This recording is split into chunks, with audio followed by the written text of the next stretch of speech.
Bonjour à tous, j'espère que vous allez bien. Donc, je me présente, Sébastien Devrez. On va commencer d'ici une petite minute, mais en attendant, je vais peut-être… Alors, j'espère que vous m'entendez correctement. N'hésitez pas à vous connecter par câble, hein, parfois, ça peut aider pour avoir une bonne connexion. Je pense qu'on va reprendre ici une petite minute et on va commencer à 13h30, heure de Paris.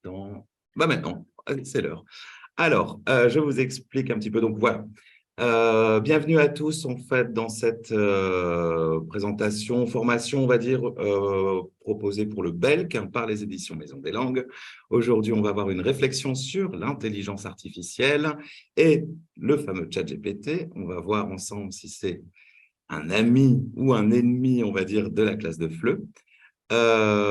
Donc, dans un premier temps, donc moi je me présente, Sébastien Devrez, j'étais professeur de FLE pendant plusieurs années à l'Institut français d'Istanbul et après à l'Alliance française et à l'Institut français de Madrid. Je travaille depuis plusieurs années pour les éditions Maison des Langues, où je suis en contact avec les professeurs et où je propose aussi des formations. Donc, c'est parti, on va commencer en douceur. Donc, dans un premier temps, donc, je suis très heureux de vous retrouver, vous êtes très nombreux.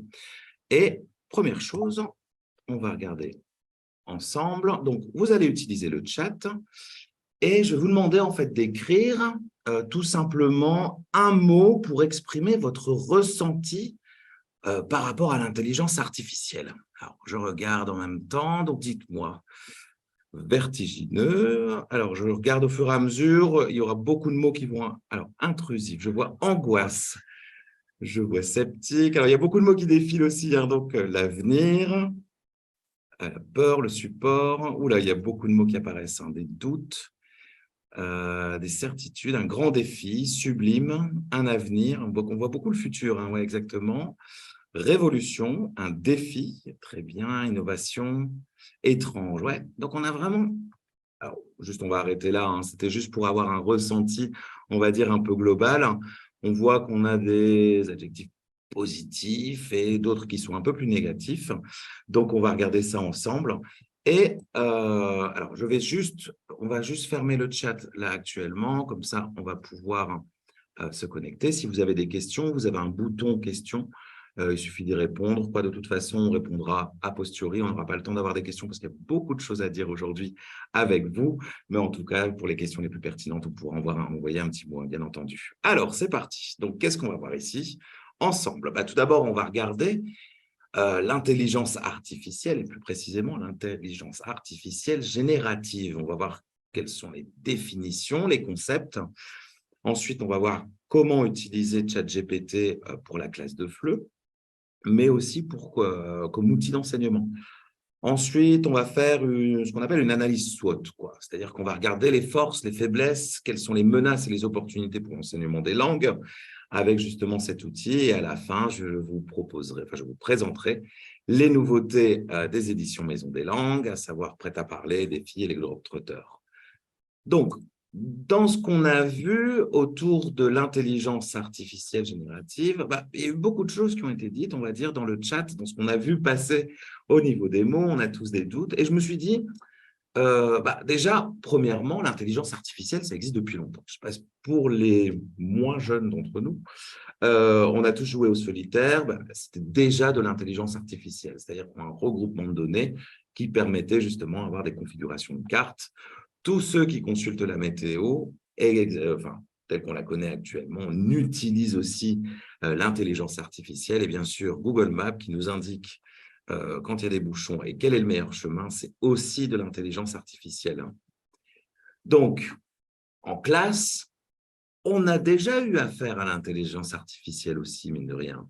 Tout d'abord avec les dictionnaires en ligne, où c'est un regroupement d'informations, une classification, puis ensuite, à travers Word, on avait le correcteur automatique, qui est un outil qui aidait l'apprenant justement à mieux écrire, parfois trop bien écrire. Et enfin, on avait le traducteur automatique qui permettait carrément en fait, de proposer une traduction plus ou moins bonne, on va dire, en fonction des langues. Et là, on arrive à quoi? Justement, c'est ce qu'on va voir ensemble avec l'intelligence artificielle générative et ChatGPT. Donc, première définition. lorsque les machines imitent l'intelligence humaine, nous appelons cela de l'intelligence artificielle. Cela sert à quoi? Tout simplement à l'analyse. On a ce qu'on appelle le big data, toute une information de données classifiées qui nous permettent d'en tirer une analyse. Et là où on va aller être plus précisément, c'est-à-dire que l'intelligence artificielle générative, c'est lorsque les machines et les humains collaborent pour produire du contenu véritablement nouveau. Nous appelons cela de l'intelligence artificielle générative. L'intelligence artificielle seule ne crée pas. Il faut une collaboration de l'humain. C'est pour ça qu'on peut appeler de la co-création. Et là, la nuance, elle est importante. Ouais. Il y a eu un article que j'ai trouvé relativement intéressant, enfin un sondage plutôt relativement intéressant autour de la perception des Français sur les intelligences artificielles génératives. Donc déjà, ce qu'on peut regarder, c'est que plus de 70% des Français ont entendu parler de ces intelligences. Beaucoup, ça on l'a vu aussi dans les mots qui ont été définis, 74% des Français pensent qu'elle constitue une nouvelle révolution industrielle. Mais moi, le point que j'ai trouvé extrêmement intéressant, c'est celui-ci. 51% estiment que les enseignants doivent s'en saisir pour en enseigner les avantages et les inconvénients. Eh bien, justement, on est là pour ça, et c'est ce qu'on va voir ça ensemble. Alors, avant de commencer, de rentrer dans le vif du sujet, toutes les interrogations, je trouvais que c'était assez pertinent d'utiliser la caricature et toutes les caricatures qui sont sorties, ou quelques-unes des caricatures qui sont sorties, justement pour voir quelles sont les problématiques qu'on peut en extraire, on va dire, autour des intelligences artificielles. Alors, première chose, oui, le monde change, ça on le sent tous, hein, certains l'ont exprimé également dans le chat. Premier point, donc l'intelligence artificielle va-t-elle remplacer l'intelligence humaine? Donc la réponse, bien sûr, allons, ne tombons pas dans la science-fiction. Donc ça, on voit bien qu'il y a une réflexion sur la place de l'homme par rapport à l'intelligence artificielle. Donc on voit bien ici différents métiers, menuisier, ingénieur, architecte, et la machine à café, c'est l'humain.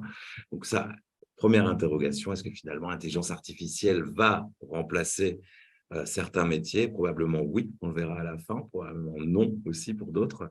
On regardera un peu tout ça en détail. J'aimais beaucoup aussi cette caricature qui présentait justement, donc je vais vous la traduire pour ceux qui ne parlent pas l'anglais, quoi. Visiblement, il n'a jamais, apparemment, il n'a jamais entendu parler de ChatGPT, le fameux penseur de Rodin. Une autre problématique qui est exposée ici, c'est l'éthique. Est-ce qu'on peut donner une définition de ce terme, demandant justement à la machine?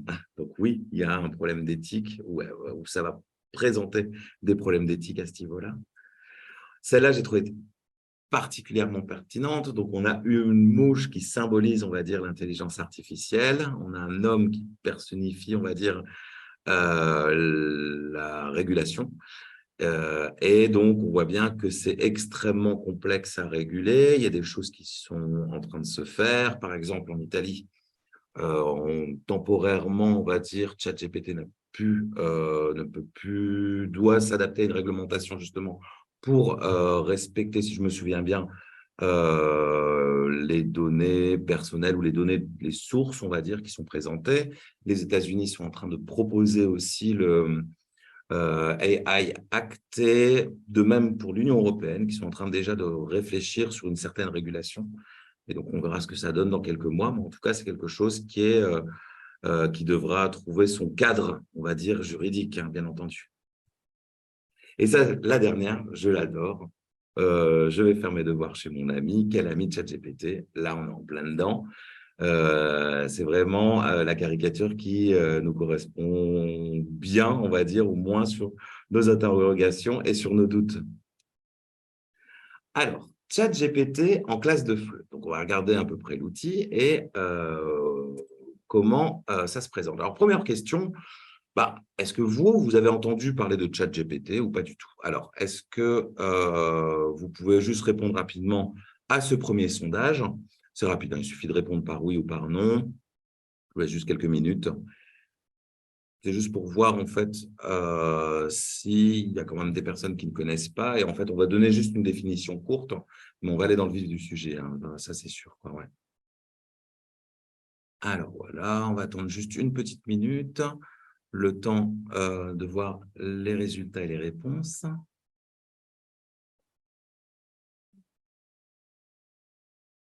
Alors, je crois qu'on peut afficher les résultats, hein, même s'ils vont bouger. Mais en tout cas, bon, bah voilà, la grande majorité d'entre vous ont déjà entendu parler en fait de ChatGPT. Mais je vais expliquer en fait pour les personnes qui n'en ont jamais entendu parler. C'est le but aussi de cette partie, hein. Alors, attendez une petite seconde. Hop, je continue. Donc, voilà. Bah, tout simplement, ChatGPT, c'est ce qu'on appelle un modèle de langage. Donc, on pose des questions et on a la machine, en gros, qui donne des réponses. Donc, là, ici, on utilise en fait le ChatGPT. C'est le programme qui a été créé par OpenAI. J'ai tout simplement utilisé moi-même ChatGPT. Je posais la question, c'est quoi ChatGPT? Là, ici, on voit la réponse.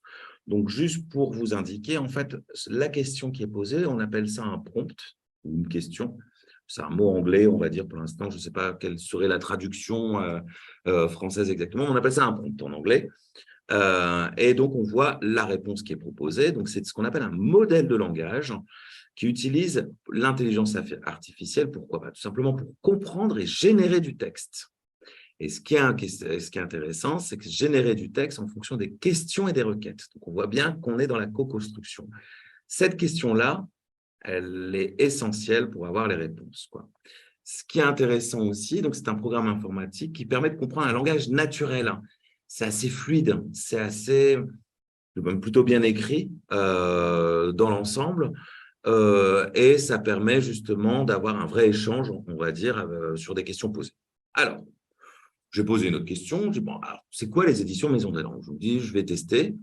Donc, on nous explique que les éditions Maison des Langues, c'est une maison d'édition française spécialisée dans la publication. Jusque-là, on est d'accord. On crée le support didactique pour les étudiants et les enseignants. Ça, on est d'accord aussi. Que ça a été créé en 1997. Bon, ça a été créé en 2003. Il y a une petite erreur. Et là, curieusement, elles viennent d'où ces informations? Parce que je pose juste une question simple et on a ces réponses-là. Donc là, je laisse les questions justement pour la suite, quoi. Donc, mais j'ai quand même une réponse qui est globalement correcte. Alors, je lui ai posé la question directement, hein, je l'ai même tutoyé. Je fais ChatGPT, est-ce que tu veux être mon allié? Franchement, très cordialement, il me répond, je serais heureux d'être votre allié, ton allié, me tutoie également.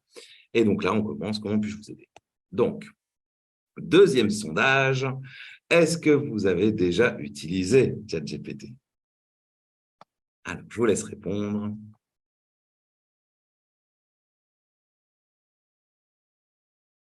Alors, c'est marrant parce qu'on a eu la première question qui était « Est-ce que vous avez déjà entendu ?» Et là, on va regarder l'utilisation.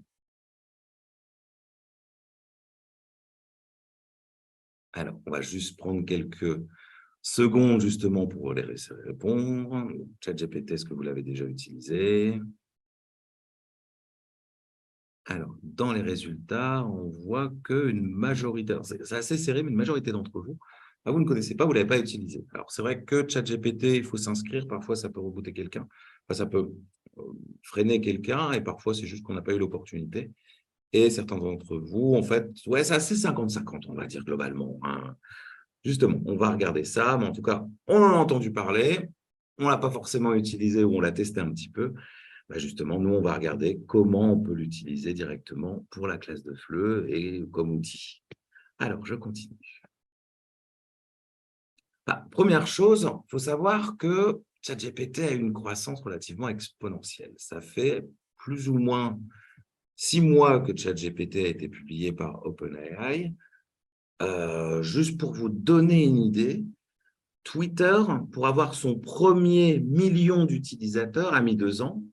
Facebook a mis 10 mois pour avoir 1 million d'utilisateurs.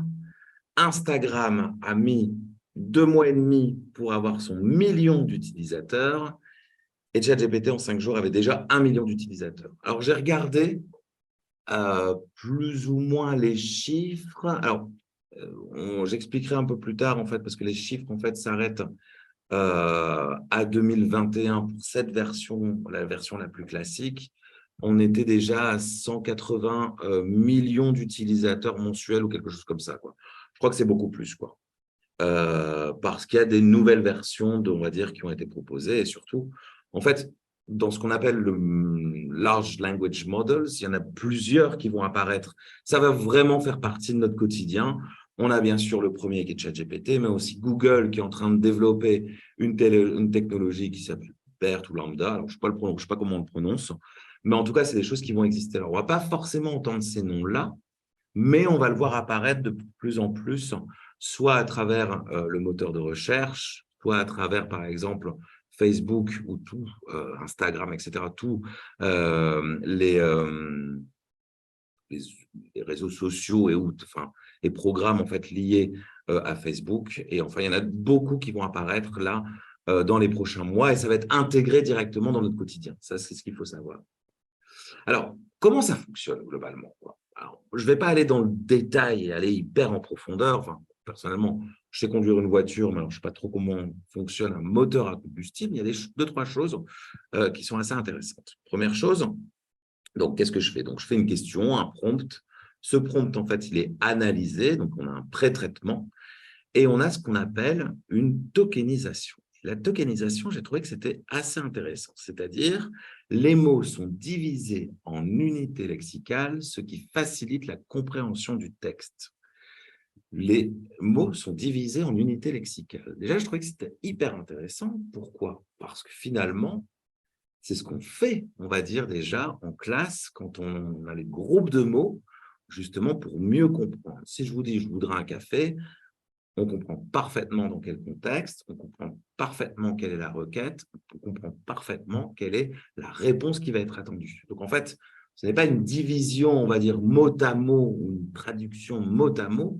Il y a ces unités lexicales qui sont découpées. Alors après, bon, ça travaille, on va dire, il y a un système d'encodage où justement, après, en fait, on arrive à comprendre mieux la demande. Et après, donc, ce traitement-là, donc, dans ce qu'on appelle le modèle de langage, on a tout un corpus de texte qui permet justement de mieux comprendre et de pouvoir proposer une réponse avec un système de décodage. Et là, alors, le système de décodage, ce qui est intéressant, c'est qu'il y a une préparation, et là, ce que j'aime beaucoup, c'est en fonction du contexte de la demande.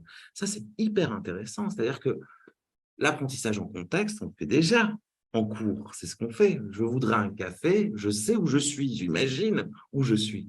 Donc, il y a un peu cette même logique-là, justement, dans je pose une question et j'obtiens une réponse. C'est-à-dire que la réponse, non seulement elle a des informations qui viennent du big data, mais en plus de ça, la manière de me communiquer, de me présenter les réponses, elle est complètement adaptée en fonction du format de la question et en fonction aussi de ce que j'ai demandé comme critère. Et on verra des exemples par la suite. Enfin, on a une réponse qui est proposée et, comme indiqué, la plus expressive et humaine possible. Donc, ChatGPT pourrait-il aider mes apprenants? Alors, déjà, j'ai regardé dans le guide de l'enseignement l'usage de ChatGPT qui a été écrit par Andrew Herf et proposé en français en fait par Alexandre Gagné. Alors, c'est sur l'enseignement en général, mais ça donne des bonnes informations. Donc, je vous invite tout simplement guide de l'enseignement de l'usage de ChatGPT. C'est quelque chose que vous allez pouvoir trouver facilement. Il y a beaucoup d'informations et ça permet de voir dans l'enseignement au sens large comment on peut l'utiliser. Je trouvais qu'il y a des points qui étaient extrêmement intéressants et utiles et pratiques. Alors, bien sûr, on peut l'appliquer pour l'enseignement des langues, bien sûr, quoi. Donc, comment je peux l'utiliser? Tout d'abord, pour améliorer la grammaire et le lexique. OK. On peut aussi utiliser ChatGPT on verra des exemples après, hein, s'entraîner à parler, interagir ou même proposer des jeux de rôle. OK. Travailler la compréhension écrite. Je trouve qu'il y a des choses qu'en fait, qui sont pas mal à développer. Et pareil, on va regarder des exemples. Et enfin, améliorer la production écrite, je dirais même aussi la production orale finalement, hein, parce qu'on peut vraiment l'adapter. Donc, oui, ChatGPT, c'est un outil pour la classe de FLE. A priori, moi, je ne vois pas le problème à ce niveau-là. Alors, j'ai demandé, tout simplement, à ChatGPT, donc je pose une question. Pourriez-vous me donner des exemples d'activités pour utiliser ChatGPT en cours de FLE? La question est simple, on peut mettre un point d'interrogation, mais il a compris que c'était une question. Et il me répond, bien sûr, et il me propose quelques exemples. Premièrement, il me propose avoir un système de conversation avec ChatGPT. Et il me montre aussi des situations. Hein. Et il me dit exactement pourquoi. Cela peut aider les élèves à améliorer leur compréhension de la langue française et développer leurs compétences communicatives. OK. La correction de grammaire, les élèves peuvent écrire des phrases ou des textes en français, puis les soumettre à ChatGPT pour une correction grammaticale. Cela peut aider les élèves à améliorer leur grammaire et leur orthographe. OK. Production de texte, les élèves peuvent utiliser ChatGPT pour générer des idées et des suggestions pour leur propre production de texte en français. Cela peut aider les élèves à améliorer leurs compétences en écriture et leur créativité. Pour une simple question, moi j'ai eu cette réponse en quelques secondes. Je trouvais ça assez pertinent, on va dire. ChatGPT propose aussi qu'on peut créer des jeux de rôle. Les élèves peuvent utiliser ChatGPT pour pratiquer les conversations de la vie quotidienne en français. Et là, il donne un exemple. On peut simuler une conversation entre un client et un serveur dans un restaurant en utilisant ChatGPT pour fournir des réponses appropriées. L'étudiant joue le serveur, demande à ChatGPT de jouer le rôle du client, etc. ou inversement. Ça peut créer une certaine interaction et ça peut, pourquoi pas, on verra ça dans le détail, comment ça fonctionne. Est-ce que ça fonctionne si bien que ça? Ça, on le verra par la suite. Hein. Analyse de texte. Alors ça, ce qui est intéressant, c'est que j'ai mon collègue qui est spécialisé en langue espagnole a posé exactement la même question pour l'espagnol langue étrangère et analyse de texte n'est pas proposée. Hein. Donc, c'est quelque chose, en fait, qui est très français, on va dire, quoi, qu'on retrouve, qui est assez spécifique, mine de rien, ça s'est adapté. Donc, les élèves peuvent utiliser ChatGPT pour analyser des textes en français en examinant la structure grammaticale et en identifiant les mots-clés. Cela peut aider les élèves à améliorer leur compréhension de la langue française et à développer leur capacité d'analyse. OK. Donc, on a ici quelques exemples, bien sûr, mais je trouvais que, voilà, en quelques questions, on va dire, j'avais déjà des idées et déjà des choses qui étaient proposées. Et c'était aussi, alors, de où ces informations viennent, je ne le sais pas. En tout cas, il y a des choses qui me semblent assez cohérentes. C'est un peu, la justification est un peu bateau, mais je trouve que c'est assez cohérent. Et je me suis dit, tiens, on va tester ça. Alors, pour la grammaire.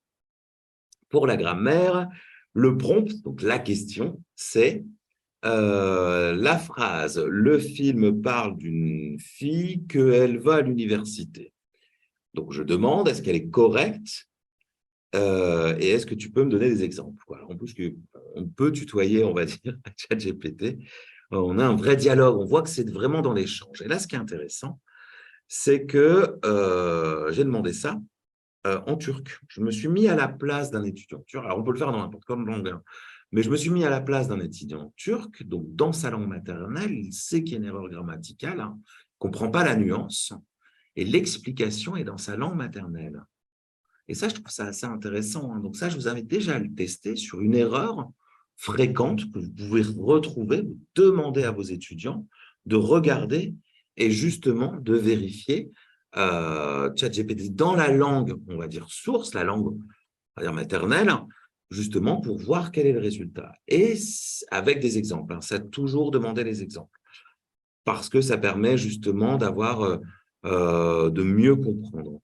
Je trouve que c'est plutôt pas mal hein, et c'est instantané. C'est surtout ça, c'est quelque chose qu'on peut mobiliser tout de suite. Pour le lexique, il y a toujours quelque chose qui est assez complexe, même pour les francophones, on va dire. Je peux me mettre dedans la différence entre amener et emmener. Et bien sûr, demander des exemples. Là, à ce niveau-là, je l'ai demandé en espagnol. Donc, c'est quelque chose, en fait, qu'un étudiant peut demander également, une nuance, comprendre justement quelle est cette nuance, et parfois, ça peut être assez complexe. Et donc là, l'explication, elle est assez pertinente, je trouve, quoi, où on explique justement, on amène quelqu'un et on emmène quelque chose. Mais même, je trouvais que la définition à la fin était vraiment amener, se réfère à quelque chose ou quelqu'un dont le lieu sera sujet. Alors, attendez, je suis un peu perdu, etc. Bon, peu importe. Ce que je veux dire par là, en fait, c'est que l'explication, elle est dans la langue maternelle de l'étudiant. Donc là, ici, pour le plurilinguisme, c'est assez intéressant. Parfois, quand on donne des explications en langue française, on peut avoir des doutes ou une compréhension partielle. Là, c'est justement amener l'apprenant en lui disant, là, tu as un outil, en fait, ça peut t'aider, et toi, de manière autonome, tu peux chercher la nuance et tu peux comprendre la différence. Ça, c'est assez intéressant, je trouve. Après, on peut écrire tout simplement la question en français et avoir la réponse en français. Hein. Ça aussi, c'est possible. Donc, un autre exemple aussi pour la compréhension écrite. Donc là, ici, c'est un texte qui vient du manuel des Globetrotters, qui est un manuel pour adolescents. Donc ça, ici, c'est un extrait de la rencontre de Claire Johan. Alors, juste le début, je rentrais du collège en passant par le parc, comme tous les jours, et soudain, il était là, devant moi. C'était la première fois que je le voyais. Il était si beau que je me suis arrêté à quelques mètres, bouche bée. Mon cœur battait à 100 à l'heure. Alors, quel est le prompt par rapport à ce texte? Je ne veux pas le lire entièrement. Hein. Le prompt par rapport à ce texte, c'est relever les verbes à l'imparfait, au passé composé, les adjectifs et les adverbes. Donc là, on a juste décomposé. On a demandé justement de décomposer le texte et de proposer justement de mettre en avant où étaient les verbes à l'imparfait, les verbes au passé composé, les adjectifs et les adverbes. Je trouve ça hyper utile, en fait, tout simplement. Après, on peut tout simplement, c'est quelque chose qui peut être proposé en classe inversée. Vous avez ce texte-là, vous pouvez aller chercher les définitions, vous pouvez aller chercher justement, voir, repérer et vous aider justement, vous le faites d'abord tout seul, et ensuite vous leur demandez justement de rechercher la différence entre les verbes. Je trouve que ça peut être assez intéressant à proposer. C'est juste un exemple, mais en tout cas, par rapport à un texte qui est proposé, je trouve que la réponse est assez pertinente. Aussi pour la compréhension des écrits, donc là j'ai pris un texte qui vient du manuel Défi, Défi qui est pour les grands ados et surtout pour les adultes. Donc là, ce texte-là parle d'un arbre généalogique, le plus grand arbre généalogique qui a jamais été créé. Ce texte il est assez drôle à lire, justement, où on voit je vous laisserai lire ce texte en tout cas. Mais qu'est-ce qu'on peut en faire? C'est un texte où il y a quand même pas mal de lexique assez complexe. Donc, qu'est-ce qu'on peut demander tout simplement à ChatGPT?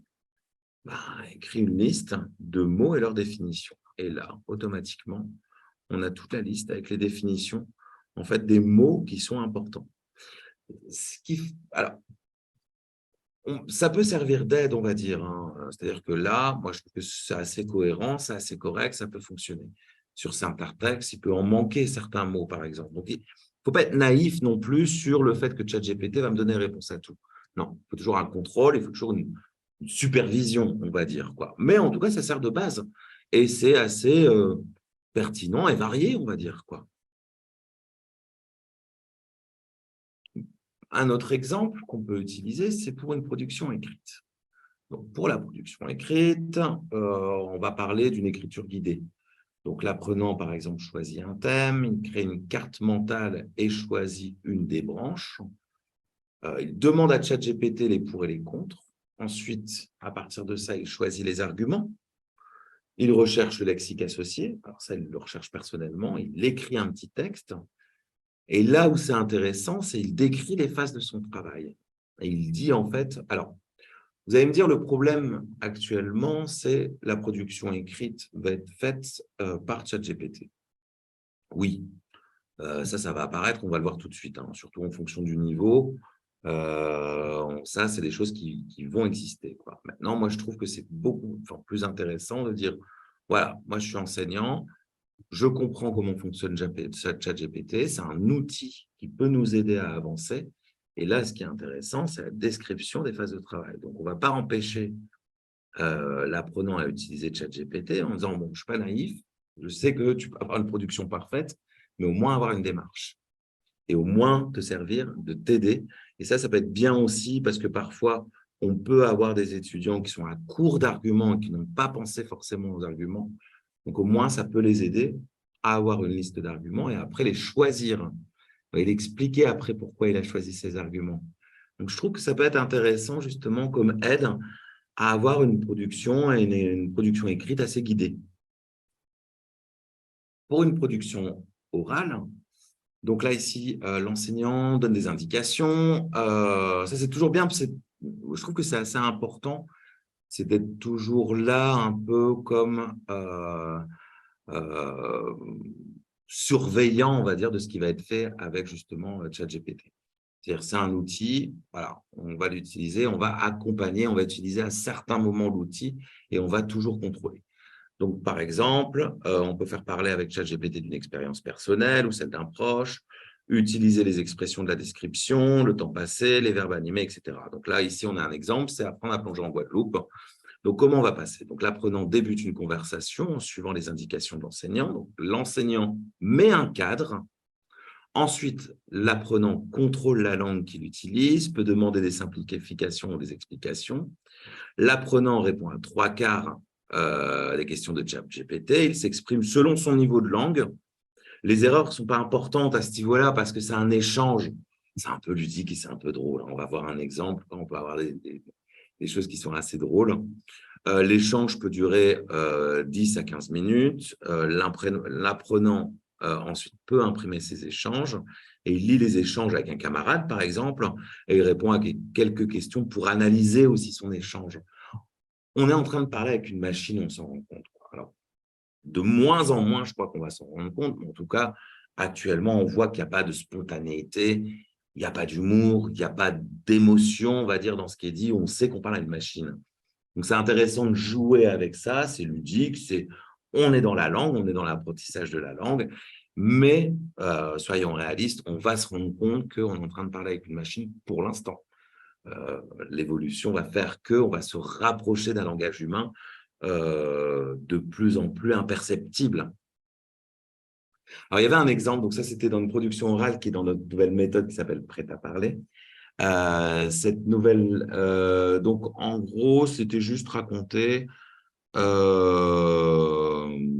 la plongée sous-marine en Guadeloupe. Donc, le prompt commence ici. Donc, le mois dernier, j'ai appris à plonger à la Guadeloupe. L'étudiant qui écrit. Et là, on a ChatGPT, avec ce petit symbole, on le reconnaît, qui répond « Ah, c'est génial, la Guadeloupe est une destination populaire pour les plongeurs en raison de ses eaux cristallines, de sa biodiversité marine. Comment avez-vous trouvé votre expérience de plongée sous-marine là-bas? Qu'avez-vous vu pendant vos plongées ?» Alors, ce qui est intéressant, c'est un langage quand même qui est assez complexe à ce niveau-là pour un niveau 1, je reconnais. On arrive à comprendre, on va dire, ce qui est demandé, mais ce qui est intéressant surtout, c'est que non seulement on a une réponse, on a une vraie interaction avec un feedback, on va dire, c'est génial. Et ensuite, on rebondit en reposant une question. Comment avez-vous trouvé votre expérience de plongée sous-marine? Qu'avez-vous vu? Alors, l'étudiant répond, j'ai vu plein de poissons différents et la mer était transparente. Lui, il utilise son langage simple, on va dire, quoi, et on va voir sa réponse. Donc là, ChatGPT nous dit, c'est fantastique. La Guadeloupe est connue pour sa richesse en vie marine. Il y a tellement de choses à voir lors de la plongée sous-marine. Et là, il rebondit sur une question. Avez-vous vu des espèces particulières qui ont attiré votre attention? Avez-vous plongé sur des épaves ou des récifs coralliens? Alors là, à ce niveau-là, l'étudiant répond, j'ai vu des mérous. Donc là, il continue. Les mérous sont des poissons très intéressants à observer lors de la plongée sous-marine. Ce sont des poissons prédateurs qui se nourrissent principalement de petits poissons et de crustacés. Donc, une définition, on va dire, de la morue. Ils peuvent atteindre la taille impressionnante et peuvent vivre jusqu'à 50 ans. Donc, on a des informations qui n'ont pas été forcément demandées. On sent que ce n'est pas hyper naturel, ça oui. Mais en tout cas, on a des informations, on est en train d'interagir avec une machine. Donc, ça peut être juste drôle à présenter.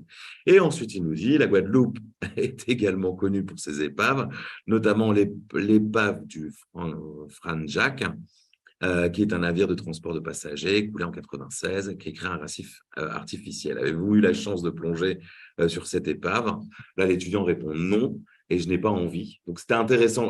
J'ai un peu coupé parce que c'était un peu long, mais on a un échange, un vrai échange. On sent que c'est artificiel, on sent que ce n'est pas forcément adapté à la langue, mais en tout cas, je trouve que ça peut être intéressant à analyser et ça peut avoir un intérêt linguistique plutôt positif pour avoir une interaction. Alors, il faut savoir en fait que dans les intelligences artificielles, on est en train de parler dans les intelligences artificielles génératives. Là, ici, on est en train de parler de modèles de langage, mais vous allez voir en fait il y a des chatbots, donc c'est des systèmes de chat qui vont apparaître de plus en plus. Là, ça fait plusieurs années, je ne sais pas si vous avez déjà vu ça sur certains sites internet ou ça, bonjour, est-ce que je peux vous aider? Bon, déjà, il y a ce système d'échange qui fonctionne. Hein. Parfois, on se rend compte aussi que c'est une machine, ce n'est pas très naturel. Là, il y a des informations qui sont données, c'est un peu formel, mais en tout cas, on arrive à avoir un échange, quoi. Alors, moi, je dis intelligence artificielle, c'est bien, sauf qu'elle se met au service de la connerie naturelle. J'adore ce dessin. C'est vrai qu'après, bien entendu, imaginez qu'on peut avoir des chats qui sont assez drôles. Mais là, ce que je voulais savoir, c'est que est-ce que ChatGPT peut, est-ce que ce programme peut-il être un outil aussi pour les profs, tout simplement, dans sa préparation au cours. Donc, ça, j'ai testé. Et j'ai trouvé que c'était assez intéressant, c'est-à-dire que j'ai copié-collé un texte qui avait été créé par ChatGPT. Je demandais est-ce que ça a été créé par ChatGPT. Et là, il me dit oui, ce texte a bien été écrit sur ChatGPT. Là où, en fait, ça va être un peu difficile à vérifier, je ne sais pas encore si ça va être complètement possible. Ça, c'est intéressant pour voir, en fait, si vous avez un de vos apprenants. Je pense que ces programmes vont exister. Hein, donc, c'est-à-dire que vous allez copier-coller un texte qui a été fait, vous allez demander en prompt est-ce que ce texte a été produit par l'intelligence artificielle, et donc par une analyse, etc., on va savoir le reproduire. Alors après, c'est vrai qu'on m'a posé souvent la question, est-ce que si un étudiant fait un texte avec ChatGPT, mais qui met lui-même des erreurs, là, ça devient complètement tordu, je l'avoue. Il y a des étudiants qui vont le faire, hein, qui préfèrent chercher comment faire des erreurs plutôt que d'avoir un texte plutôt correct écrit par lui-même. Mais en tout cas, oui, ça peut être possible, quoi. Alors, est-ce qu'il va reconnaître? Moi, je pense que pour l'instant, on n'y arrive pas encore, mais la tendance, elle va arriver. Et le programme va reconnaître un texte produit par l'intelligence artificielle. Je pense que ça viendra. Et il y aura même des programmes qui vont ne créer que ça. Une application où il suffira juste de copier-coller et on pourra voir si ça a été écrit par l'intelligence artificielle ou pas, avec des fautes. Dans les créations de questions. Alors là, j'ai pris un exemple, un texte en fait qui parle. Je trouvais ce texte assez sympa. Où ça parle donc Bel Habitat, c'est tout simplement le fait de ne pas vivre en locataire, mais c'est partager, on va dire, tout ce qui est les espaces communs, on va dire. Ça, c'est quelque chose en Belgique qui est proposé. Donc, c'est un texte et la question, c'est peux-tu écrire 5 questions de compréhension du texte pour un niveau A1. Donc, il comprend déjà les niveaux du cadre européen de référence des langues de manière générale. C'est un texte qui est assez simple. Et je vous montre en fait les questions. Donc, comment fonctionne l'habitat coopératif en termes de propriété des appartements? Quel est l'intérêt de cultiver un jardin potager dans cet habitat coopératif? Qui s'en occupe? Alors, la question, je trouve qu'elle est un peu tournée, peut-être un peu complexe. On peut demander par la suite, peux-tu simplifier les questions pour un niveau A1? Mais en tout cas, le sens est assez pertinent. Et tout ça en moins de 3 secondes. Donc, on copie-colle le texte et le texte, il y a 5 questions qui apparaissent et qui sont plus ou moins assez correctes. Hein. Parfois, le registre peut être un peu plus complexe, je trouve, pour un niveau 1 et ça peut s'adapter, mais c'est relativement cohérent et ça fonctionne. Si vous utilisez un document authentique, ça peut vous faire gagner énormément de temps. Pareil, ça peut vous servir de base et après, on l'adapte. On rajoute une question, on en retire, enfin, on voit. C'est vraiment quelque chose pour gagner du temps, je trouve, quoi, à ce niveau-là.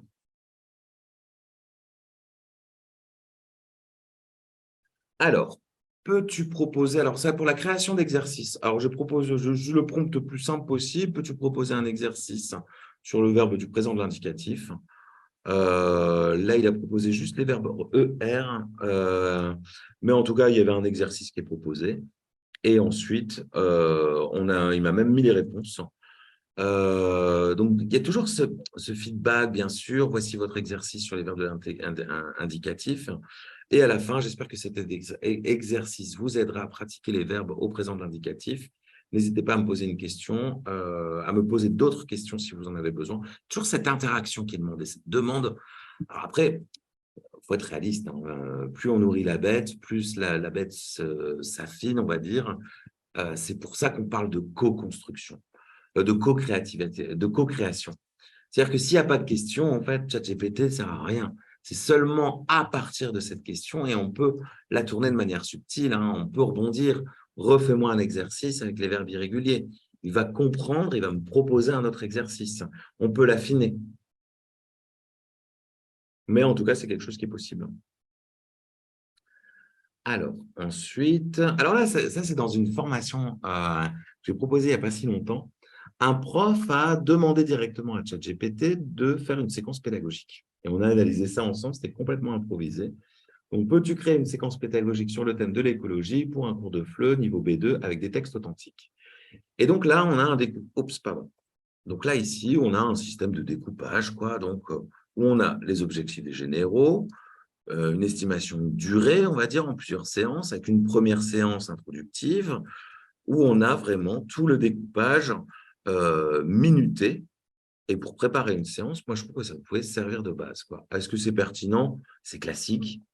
Il n'y a pas les documents authentiques qui sont proposés, mais en tout cas, je trouve que ça peut tenir, on va dire, sur ce sujet-là. Enfin, je pense que là, en plus, ça donne des idées. Distribuer un article authentique sur le sujet, par exemple, les énergies renouvelables. Bon, alors là, c'est un sujet, on va dire, que tout le monde connaît, bien entendu, quoi. Mais là, si on va sur un sujet un peu plus spécifique ou à un niveau avancé, je trouvais que c'était assez pertinent et ça permet de cadrer. Et même, on peut mettre une limite de temps en 3 séances, en 4 séances, etc. Donc, on peut avoir vraiment une séquence proposée sur une ou plusieurs séances, justement, j'ai trouvé que c'était assez fort. Toujours pareil, il faut avoir une certaine relecture, quoi. Et après, avoir un certain contrôle sur ce qui est fait. Ça coule de source, quoi. Mais en tout cas, il y a une structure qui est proposée, qui est plutôt plus ou moins cohérente, quoi. Ouais.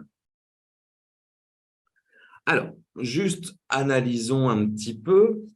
Ce qu'on va faire, c'est ce qu'on appelle une analyse SWOT. Donc, c'est regarder les forces, les faiblesses, les menaces et les opportunités des intelligences artificielles pour le FLE.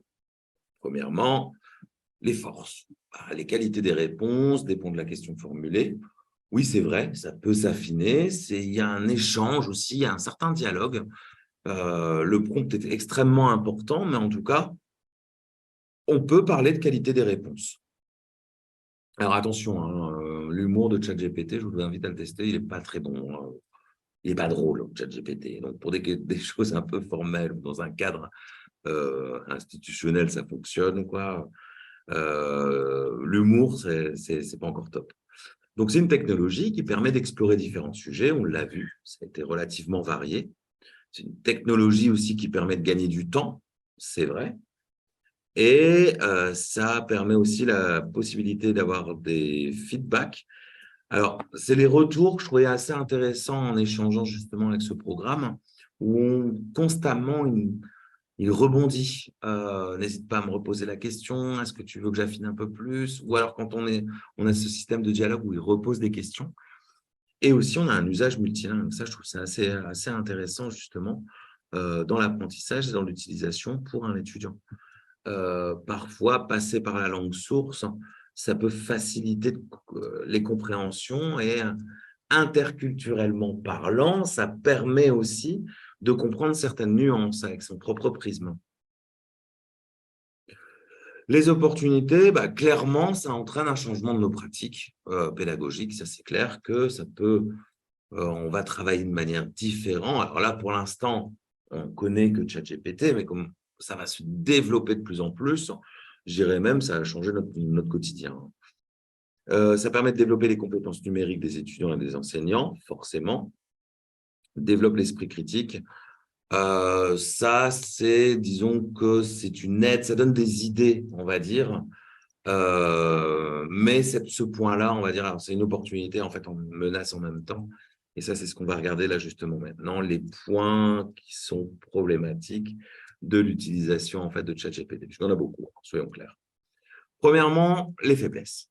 Bah, il faut que les réponses, enfin, il faut vérifier toujours les réponses qui sont proposées, que ce soit aussi bien des questions de compréhension que les échanges.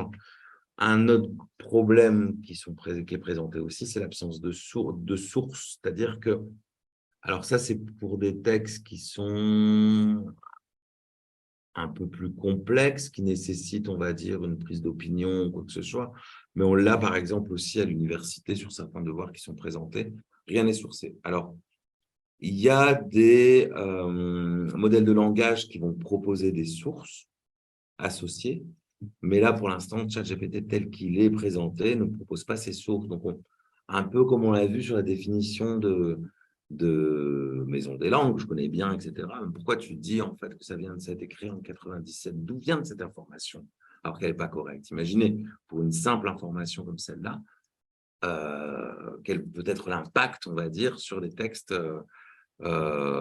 proposés par ChatGPT en général. Les réponses ne tiennent pas compte du contexte, ou alors il faut demander dans le prompt de créer ce contexte-là.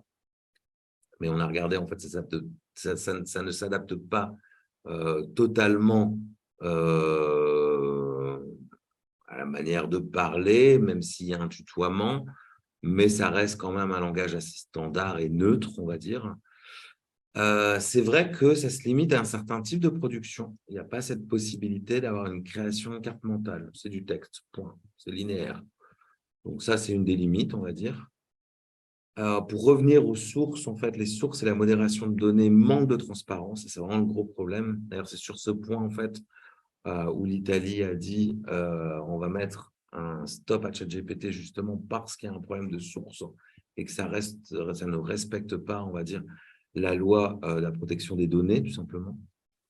Pour les sujets sensibles, ChatGPT ne prend pas parti, donc il n'y a pas de prise d'opinion. Donc, quelque part, il y a une certaine modération qu'on peut avoir, même si, par exemple, vous dites, un ami, j'avais fait le test avec les gilets jaunes, quelle est ton opinion sur les gilets jaunes? Très neutre. Par contre, imagine un texte où le personnage principal est anti-gilet jaune, comment il définirait les gilets jaunes? Là, il y a un texte qui est produit. Donc, on rentre dans un degré de subtilité. Bon, après, on est des humains, on essaie de piéger la bête, soyons réalistes à ce niveau-là. Mais en tout cas, il y a une modération.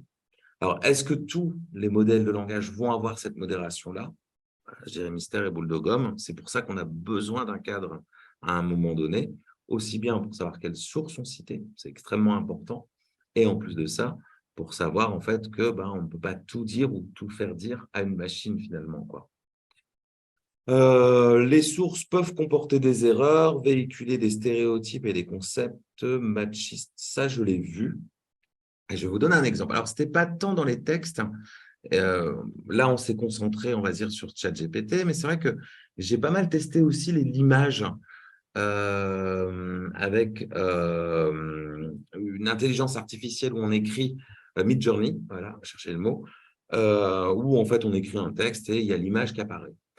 Tout simplement, si vous écrivez le mot image d'une personne scientifique, la personne que vous allez avoir, ça va être un homme blanc d'une 50aine d'années. Pourquoi? Parce que dans le collectif, dans le big data, ça reproduit, donc ça a tendance à simplifier, on va dire, ces images-là. Et on peut l'avoir. Donc, c'est-à-dire que tout ce qui a été reproduit avant, ça sert de base, etc. Mais en fait, ça reproduit exactement ça véhicule des stéréotypes finalement, quoi. Et je trouvais que c'est hyper pertinent et c'est vrai que je trouve que ça peut limiter la pensée tout simplement. Ça peut être une menace, on va dire, quoi. Autre point important, c'est que ChatGPT tel qu'on connaît actuellement, donc ChatGPT, comment le retrouver? Vous allez sur OpenAI, vous inscrivez et en fait, vous allez pouvoir l'utiliser. Toutes les données, en fait, sont jusqu'à 2021. On est en 2023. Donc, toutes les données, en fait, elles sont jusque-là. Et après, c'est un autre, c'est ChatGPT 4, on va dire, qui est donné à ce niveau-là. Au niveau des menaces, tout simplement, on peut avoir une exploitation superficielle des propositions, un manque de vérification des sources et des réponses. On peut avoir aussi un usage trompeur des capacités à argumenter et structurer sa pensée. En gros, on peut avoir une pensée uniformisée. C'est un peu le problème. Donc ça, c'est vraiment, je pense, le problème, on va dire, à ce niveau-là de ChatGPT. Alors, juste les conseils, tout simplement, c'est accompagner les apprenants dans leur usage de ChatGPT, proposer des activités, être toujours là pour guider, être toujours là, en fait, pour proposer des instructions claires et précises. Sensibiliser les apprenants à la véracité des informations, quoi. Je pense qu'il faut être sceptique. OK, d'accord, on me donne ces réponses-là, mais je préfère les vérifier quand même. Donc, je pense que c'est assez ludique de l'intégrer, c'est-à-dire, en gros, il ne faut pas être naïf. Tu veux l'utiliser pour ta production écrite, moi, je vais l'utiliser dans la classe et on va voir qu'on peut l'utiliser. Donc, en gros, essayez-le, utilisez-le et testez-le.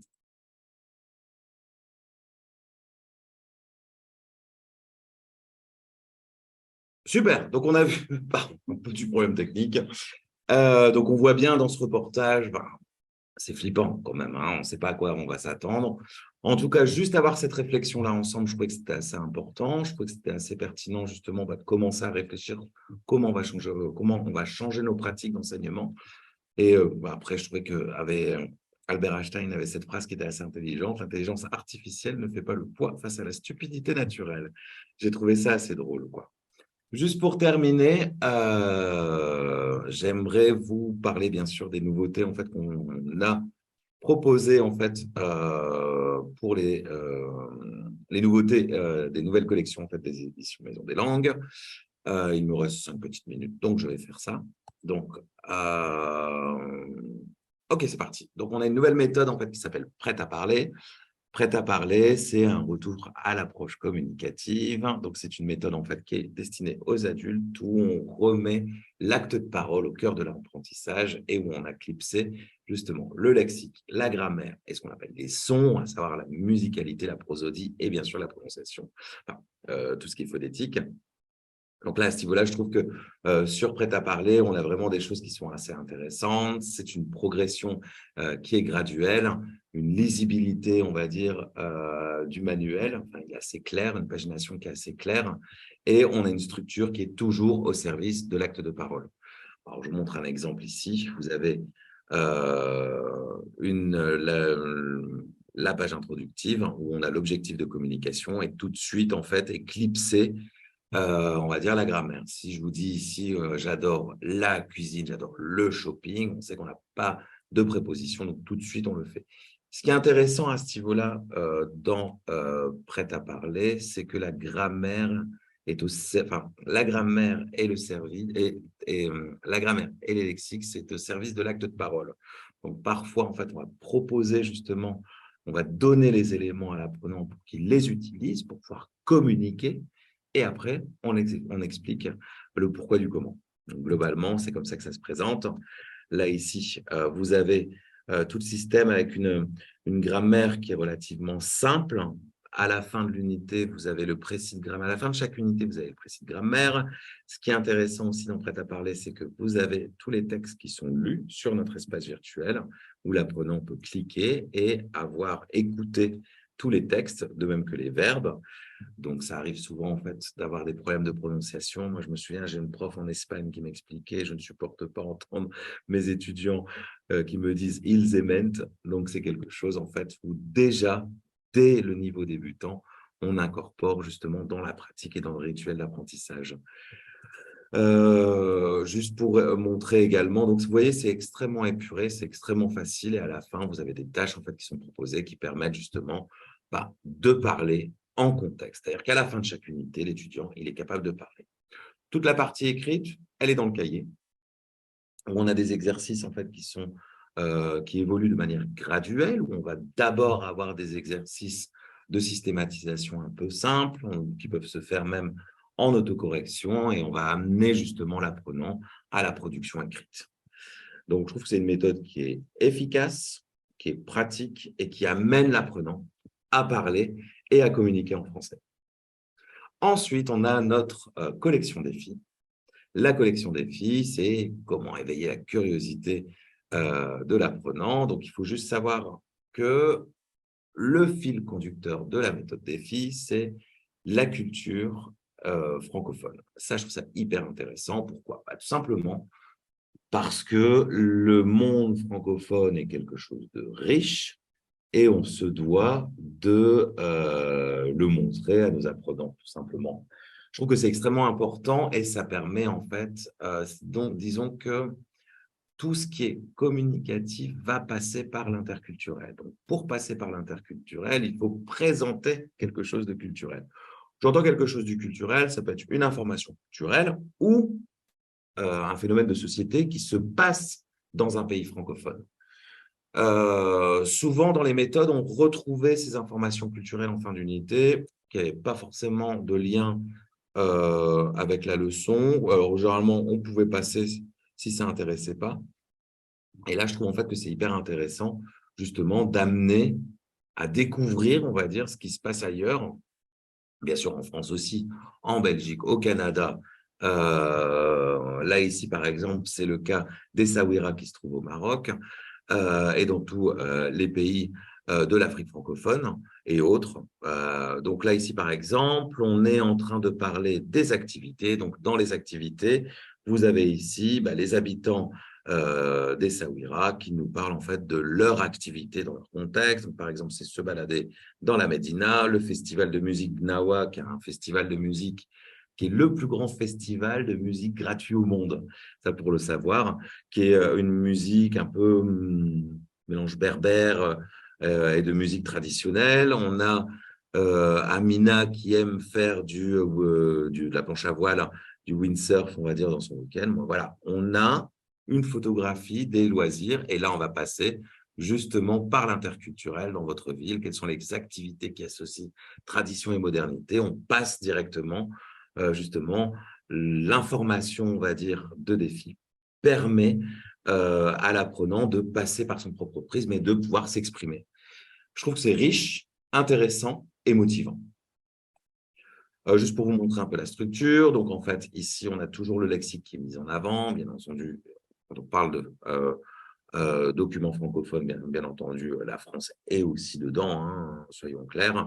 La grammaire se présente sous forme de co-construction et on amène justement l'apprenant à une tâche finale. Les tâches finales sont toujours assez rigolotes et assez ludiques, qui permet justement de reprendre tout ce qui a été vu et de faire travailler en groupe une coopération dans l'élaboration de cette tâche. La dernière méthode qu'on a pour les adolescents, c'est les globetrotters. Globetrotters, on est encore, on va dire, dans un monde francophone, tout à fait, où en fait, on a chaque personnage qui est représenté dans une unité, en fait, vont nous présenter son contexte et le contexte de l'unité. Donc, ce qui est intéressant, c'est donc, c'est une méthode en fait qui est destinée aux adolescents, qui fonctionne très très bien en fait dans le scolaire. Je trouve ça hyper bien d'avoir cette représentation par un blogueur, on va dire, francophone qui explique son contexte. Je trouve ça hyper bien parce que ça permet justement à l'apprenant de s'identifier par rapport à ces personnages-là. Comment ça se présente? Donc, on a ici, par exemple, Sacha qui vient de Bordeaux. Là, ici, il parle de sa routine. Donc, on a toujours une vidéo introductive, on a toujours le chat WhatsApp qui est présenté. Et en fait, ça permet d'introduire la leçon. Voilà. On a toujours ces personnages qui sont les fils conducteurs, on va dire, de la collection. C'est une connexion, on va dire, qui est hyper pratique et facile à utiliser, qui fonctionne sous forme de double page, où on a un objectif qui est présenté ici en haut, et ensuite on avance jusqu'au mini-projet. Le mini-projet, donc on est dans Actionnel pur, qui peut se faire. Et à la fin, en fait, on a aussi des grands projets qui sont proposés à la fin de chaque unité. Il y a aussi des pages de DNL, donc disciplines non linguistiques, qui sont plutôt pas mal pour créer des passerelles avec les autres matières. c'est une méthode qui fonctionne très bien, qui est intelligente, et qui permet justement de bien apprendre le français et de se contextualiser par rapport aux apprenants. Ouais. On a aussi créé ce qu'on appelle les éditions hybrides. J'aurai juste 2 petites minutes pour terminer. Les éditions hybrides, c'est quoi? C'est tout simplement le livret de cahier. À l'intérieur, on a un petit code à gratter, et ce qui permet en fait d'avoir un livre papier, parce que on aime le papier, un code étudiant pendant 12 mois qui permet d'accéder en fait aux livres numériques et aux cahiers numériques. Donc ça, c'est intéressant pour intégrer justement le numérique dans sa classe, mais toujours en gardant le papier. Donc à l'intérieur, on a un petit code, on le gratte, et ensuite on peut avoir accès à la fois sur tablette, smartphone, au cahier par exemple, et faire les exercices en autocorrection. Juste aussi une chose, dans notre espace virtuel, on a aussi un article en fait sur ChatGPT qui est assez intéressant, et c'est un article en fait qui est didactisé, où on a les questions et ensuite on a les fiches enseignants qui sont proposées. C'est plutôt bien fait. 2 fois par mois, on en sort des nouvelles. C'est quelque chose qui est extrêmement demandé par les professeurs, et c'est sourcé. Et en plus de ça, moi, ce que j'adore, c'est qu'on met des ressources complémentaires. C'est-à-dire que notre équipe cherche des informations. Alors, on ne peut pas tout mettre, on ne peut pas tout donner, mais en tout cas, il y a cette recherche et on met les liens à disposition. Et on a aussi cette proposition de classe inversée. Ça, c'est dans notre banque de ressources qui se trouve sur notre espace virtuel. Juste une petite chose, donc Mavi va vous transférer en fait un formulaire où vous allez pouvoir accéder justement à l'espace virtuel et choisir une collection, avoir un code d'accès à la collection pour pouvoir la consulter et voir comment fonctionne notre espace virtuel. Ou alors, prenez vos téléphones et vous allez pouvoir flashouiller le code. Mavi vient de le mettre dans le chat, donc je crois que c'est à peu près bon. Je crois que j'ai tout dit. Alors oui, j'ai demandé à ChatGPT peux-tu écrire un texte pour remercier les participants? Je trouve ça un peu pompeux.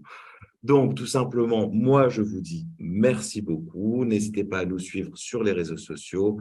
On poste régulièrement des informations qui sont… Alors, on a toujours des formations qui sont proposées. On a toujours des outils qui sont utiles pour le prof. Moi, je vous remercie. Ça m'a fait plaisir d'avoir partagé cette réflexion avec vous. N'hésitez pas à nous contacter si besoin, et je vous souhaite une excellente après-midi et je m'excuse du petit retard. Merci à vous et à très bientôt. Je vous remets la petite page ici si vous souhaitez flashouiller et avoir accès à nos ressources. Merci beaucoup, au revoir.